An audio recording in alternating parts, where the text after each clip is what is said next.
Hi everyone, আমাদের বাসায় এই তো আমের আচার বানানো হচ্ছে। আমের সিজন আর আমের আচার খাবো না আমরা, এটা কি ঠিক? আজকে বাজার থেকে যায় পুরা 5 কেজি আম ধরে নিয়ে আসা হলো।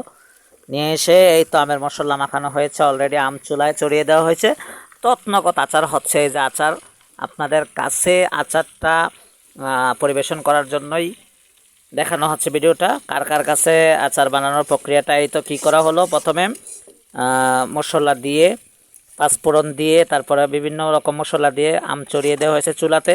যদিও বিস্তারিত ফতুয়া বলতে পারতেছি না, কেননা আমরা তো আর মহিলা না যে বিস্তারিত মশলার নাম জানবো। জানার কোনো প্রয়োজন নাই। যারা আচার বানাবেন তারা পাঁচফোড়ন দেয় নাই। ও সাবিয়া বলতেছে পাঁচফোড়ন বলে দেয় নাই, আমার মনে হয় পাঁচফোড়ন দিয়েছে। যাক, সাবিয়ার কথা আমরা কানে তুলতেছি না, ও বড় মানুষ তো। তো এই যে আম, এটা হলো বড় সাইজের আম, এটা হলো বড় লম্বা সাইজ করে কাটা হয়েছে। আর এটা হচ্ছে একটু খাটো করে কাটা হয়েছে। মাখাজাকি হচ্ছে মশলা দিয়ে। এটা কিছুক্ষণের মধ্যে চুলায় চড়িয়ে দেওয়া হবে। তো আচার খাওয়ার দাওয়াত থাকলো আপনাদের। আর এই যে সরিষার তেল রিজার্ভ করে রাখা হয়েছে, খুব শীঘ্রই সরিষার তেলের মধ্যে চুপিয়ে দেওয়া হবে। তো কার কার জিভে জল আসে অবশ্যই জানাবেন, আর কমেন্টস করবেন। ভিডিওটা ভালো হলে জানাবেন, ঠিক আছে? সাবিয়ার জিভে জল চলে আসছে বলে। ভালো থাকেন, সুখে থাকেন সবাই। আসার বাকি ফর্মুলাটা এখনো রয়ে গেছে, এটা ক্যামেরার পিছনে হবে। Good bye. আসসালামাইকুম রহমতুল্লাহ।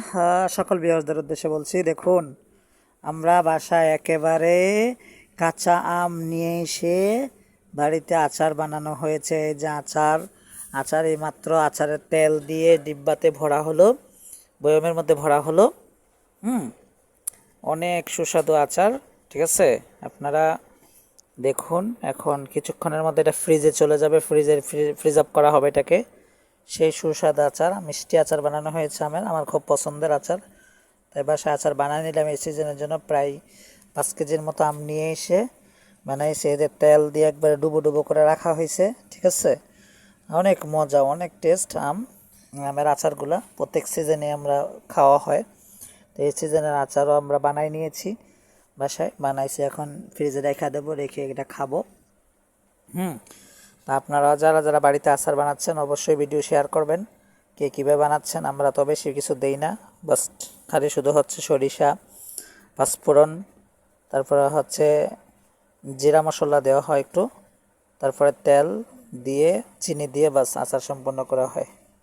তো যাই হোক, আমাদের এই আচারের ফর্মুলা এই হলো। আচার তৈরি করা, আচার হাতে একেবারে অথেন্টিক আচার, কোনো রকম কোনো ভেজাল নাই, কিছু নেই। মিষ্টি আচার বানানো হয়েছে। তো ভিডিওটা কেমন লাগছে সবাই জানাবেন এবং কমেন্টস করবেন। আরও ভালো ভালো ভিডিও আপনাদের সাথে শেয়ার করব।